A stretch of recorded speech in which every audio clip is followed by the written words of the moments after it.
Welcome to the stage. Give it up, everybody. Lots of love.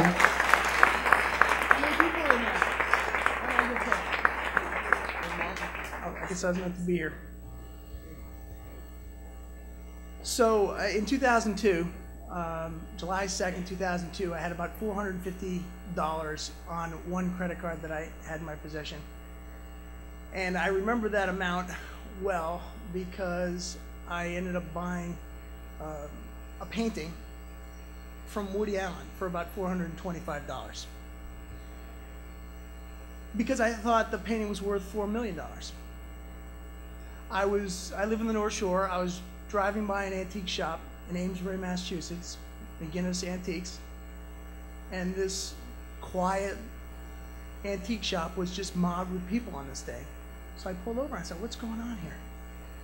And they said, Woody Allen was in an argument with one of his business partners, and he was forced to pay some amount to his business partner, so he had to sell the contents of one of his studio prop warehouses.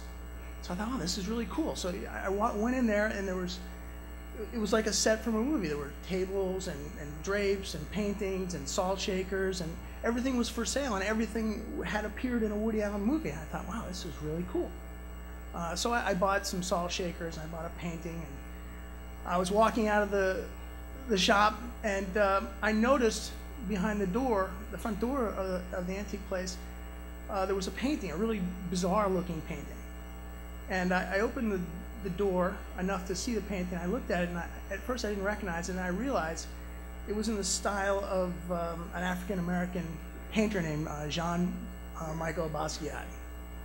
And for those of you who don't know who he is, he was Andy Warhol was he was a protege of Andy Warhol's, and he had a really unique style, kind of a primitive design. It almost looked like cave drawings, and I actually didn't like the style, but I thought that's really interesting because I just seen a movie and I saw how popular his paintings were, so I saw it was priced. I didn't want to spend that amount of money, so I went home and I looked up on the internet how much his paintings were going for, and they were going for $10 million and up.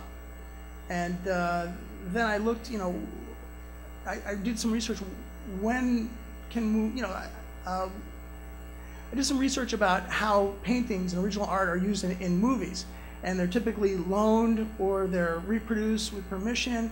And it occurred to me, maybe this was an original painting by Basquiat, and maybe someone had missed it, and maybe it really was worth $4 million. So after looking at some images on the internet and recalling from the movie, I went back, I maxed out my credit card, and the adventure started for me there because I saw this as kind of a treasure hunt, except I already had the treasure in hand. So the question was, how much was this worth, and was it real? What was the story behind this? So that put me on a path to try to find out the provenance of this painting. And as luck would have it, as fate would have it, I had a mentor, a business mentor, who was from Zurich, Switzerland, who actually knew the biggest collector of Basquiat paintings in the world, a guy named Bruno Broschhofer. And I emailed him a picture of the painting. I crossed my fingers, and a day passed. No response. A couple more days passed, no response. And then finally, on day 3, there was an email from Bruno. And I looked at it for a long time, and I opened it up, and I said, what's he going to say?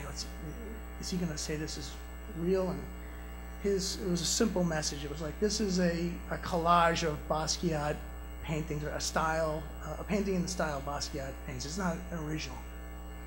So I was a little disappointed that I bought this thing that I didn't really think was attractive, and I placed kind of a bet. But I had this voice in the back of my head that said, maybe this guy's, it's not in his best interest for there to be Basquiat paintings. Maybe it is original. So I didn't give up. I tracked down Basquiat's father in New York. I called the foundation. And I called, and like a second ring, Gerald picks up the phone. And I tell him the story, and the first thing he says is, how much did you pay for the painting? I said, I don't feel comfortable saying. He said, come on, how much? I said, I'm sorry, I don't. He said, well, why are you asking? He said, well, people have been buying these things for $50,000 and $100,000, these forgeries, and people are getting taken left and right, and I'm just curious how much you paid. I still didn't tell him. And then he said, well, send me a picture of the painting and we'll authenticate it or not for you. So I sent him a picture. I paid $125 for him and his committee to evaluate it. A few weeks later, an envelope came back, and it said, in the opinion of the Basquiat Foundation, this is not an original work of Basquiat. But then in very small writing it said, we cannot guarantee that our opinion is correct.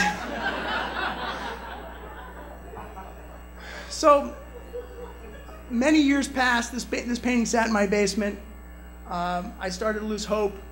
I put it on eBay for like $20,000, just thinking, what will happen?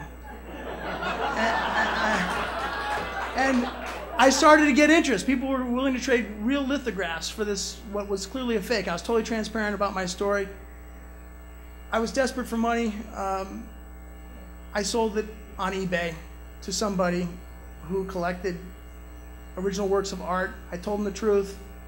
I sold it for a little more than I paid for it because I could never prove that it was a real Basquiat. And he bought it because he loved the painting, he said, which was better than the reason I bought it for. And I don't know what happened to that painting.